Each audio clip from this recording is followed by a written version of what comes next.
Okay, that was Mob Psycho, Season 1, Episode 5. It reminded me of, like, Aluka Nenika, or, like, Hunter x Hunter, like, Killua's sister. I don't fear Mob when he hits 100. I am utterly terrified of Mob when he's not conscious. Question mark percentage. Yeah. The way that, like, the whole scene was conveyed was so, like, compelling. Like, I couldn't take my eyes off the screen. Like, you would see, want to know what was strangely really compelling? Mob, punching. Yeah. He would rather die than, consciously lose his conviction. Mm-hmm. And him, like, when the countdown glitched out, that was utterly terrifying. Where was it? Think about how strong his conviction is that no matter what, if he's conscious, he can somewhat control his outburst of emotion at 100. But it must be terrifying for him to know that there is a circumstance where he can't even affect it at all. Like, the graphic of when the percentage went away, it looked like a television turning off. Like, it looked like it was the consciousness fleeting. Does Mob sleep? Because if I was Mob, I'd be terrified to fall asleep and not be conscious. Because we don't know if it's like, it doesn't seem to me like it's like a mix of a lack of consciousness and motivation to do something. It seems to me as just a lack of consciousness.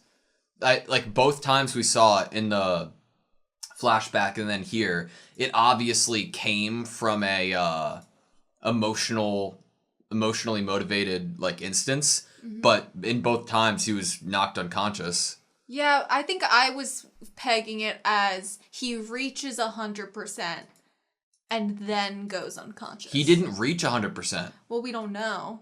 Yeah, huh? Right? No, oh. So the number stopped and turned off. He had this outbreak. After this other self took over him and did all this destruction, he then reached 100%. And it was derived from sadness. Oh. And with that 100%, he fixed everything. So you're right. We don't really know if it's purely just when he's unconscious. I mean, does he need to sleep? He's definitely not a normal, average, natural human. So maybe he doesn't really need to sleep. Or maybe he can't. Like, maybe, like, he's not able to. Because he knows, or he knows something bad will happen. Teru sensed in there something that must never be touched. That's haunting. That's haunting, dude. I was getting frustrated with Teru, but in a way where I could understand why he was being so violent and, like, really trying to trigger Mob into action. Because if he's spent his whole life feeling like he is the most interesting person in the world, that he's the only one who actually has these real psychic powers, and he can gain all of these things from that, friends, people giving him cookies on Valentine's Day, and then to meet someone who actually has powers too is like an attack to the person he has built himself to be his entire life. It's almost like what he thought and about himself was, like, completely, the rug was ripped out from under him. And I'm sure that was very, like, scary for him to have to confront the possibility of him not being the center of the universe. He literally was met with somebody who had the same options as him and didn't use it. Mm-hmm. It's like what you say, pulled the rug out from under him to show him what Mob said. Mob hit the nail on the head. Like, they were the same in the sense of just being average. They were nothing. He was nothing without his powers. That if both of them lost their powers that day, there would be nothing special about them. Yep.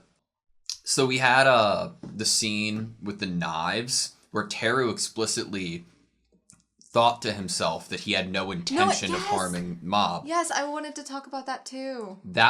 I'm very glad that scene happened and that dialogue happened. I might have thought to myself and or said out loud that I was glad that he said that. Because I was getting a little worried. I was like, is he trying to, like, kill him? Like, is he okay with that? Is he okay with that? Because we don't really know Teru, but, like, we know he, like, beats people up with his powers, but I don't think we've ever heard him to be a murderer. So I'm very glad he said that on one hand, but on the other hand, he choked Mob out.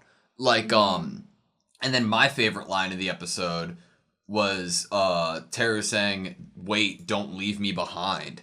I was like, holy shit, dude, Teru's a great character. Like, that's awesome. Teru's reaction, not only to having realized that he actually choked Mob into unconsciousness, and then how he reacts to Mob's ... %, and then how he reacts afterwards in terms of the Body Improvement Club coming up and him being like, there's nothing I can say. It was like, obviously in terms of like how we feel with Mob right now, our energy is really sad. Like, I really felt that sadness at the end. Like, I wanted to cry when Mob started crying on the ground. I wanted to cry. I have fear of Mob, as not like as his personality, but as a character. Like, I feel like, and it's all basically derived from Ritsu, because now I'm like, this is like the fucking Truman Show, bro. This is like everybody's walking on eggshells, seemingly. Who knows Mob, right? Ritsu is like, oh, let me know if you need to talk to anything, like talk to me about anything, and then like, oh yeah, are you hungry? Like, imagining Ritsu leaving that room and then his whole smile like floods, like just vanishes from his face, and he's just terrified and like, oh my god, I can't do one wrong thing or I'll see that monster come out and hurt me. I didn't feel 100% that his actions are in order to not trigger Mob into the terrifying change. Because I do feel like he does look up to his brother and he is a little jealous of his brother's powers.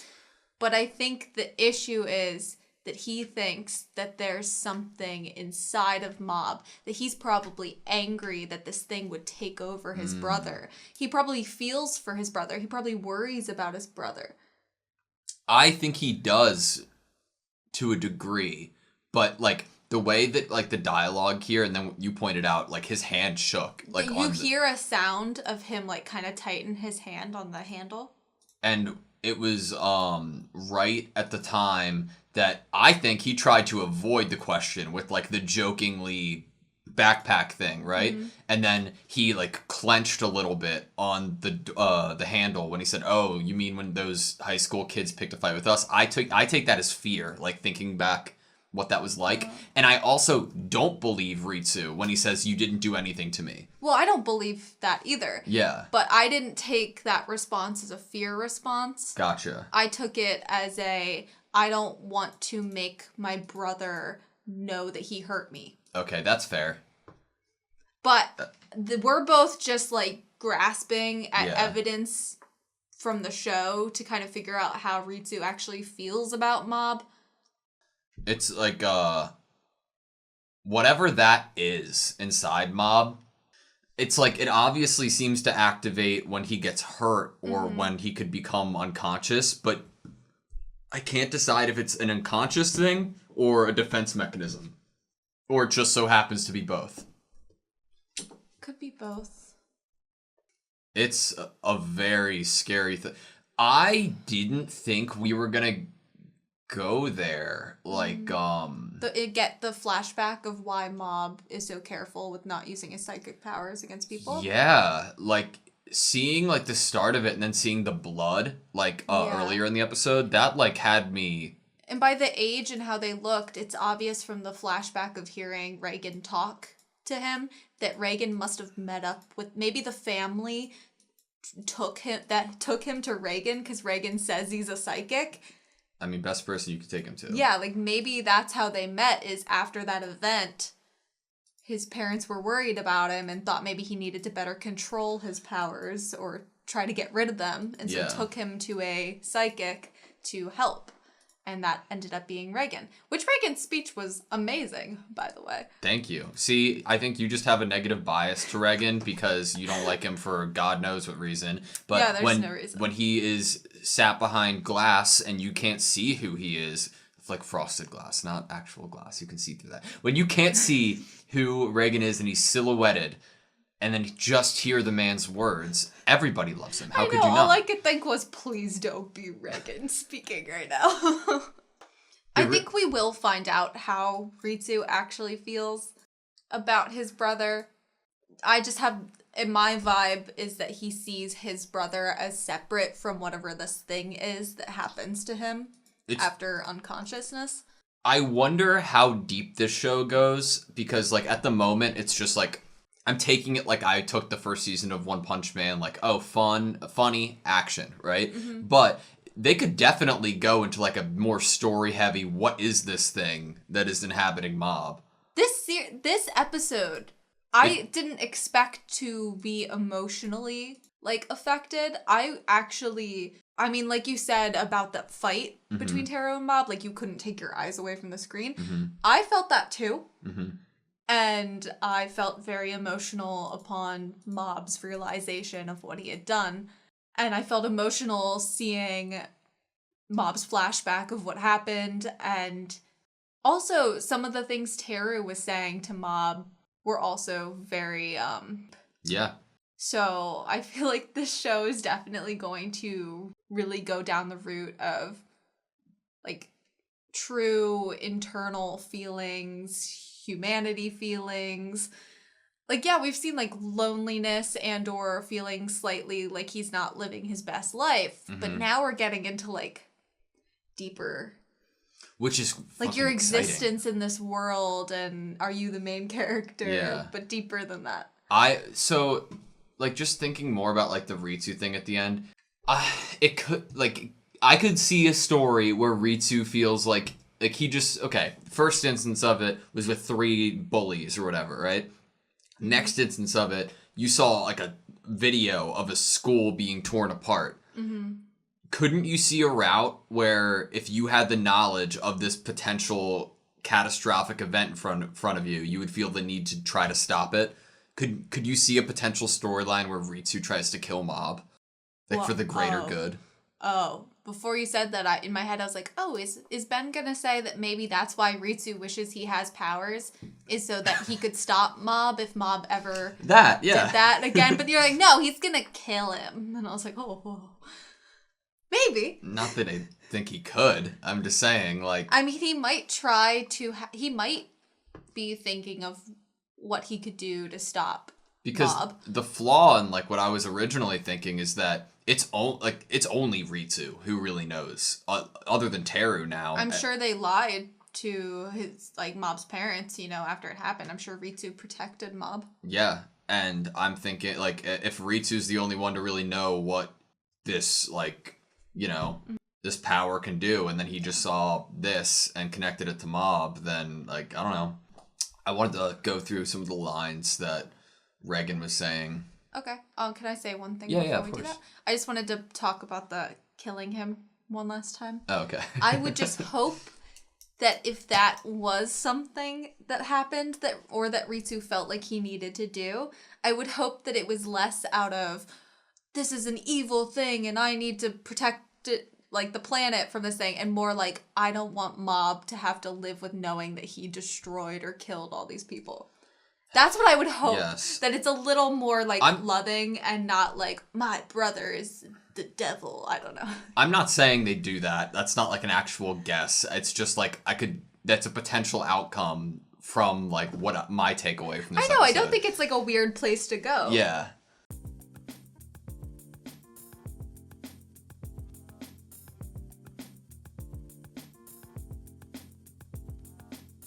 What Mob said. Mob hit the nail on the head. Like, what Mob said. Mob hit the nail on the head. Like...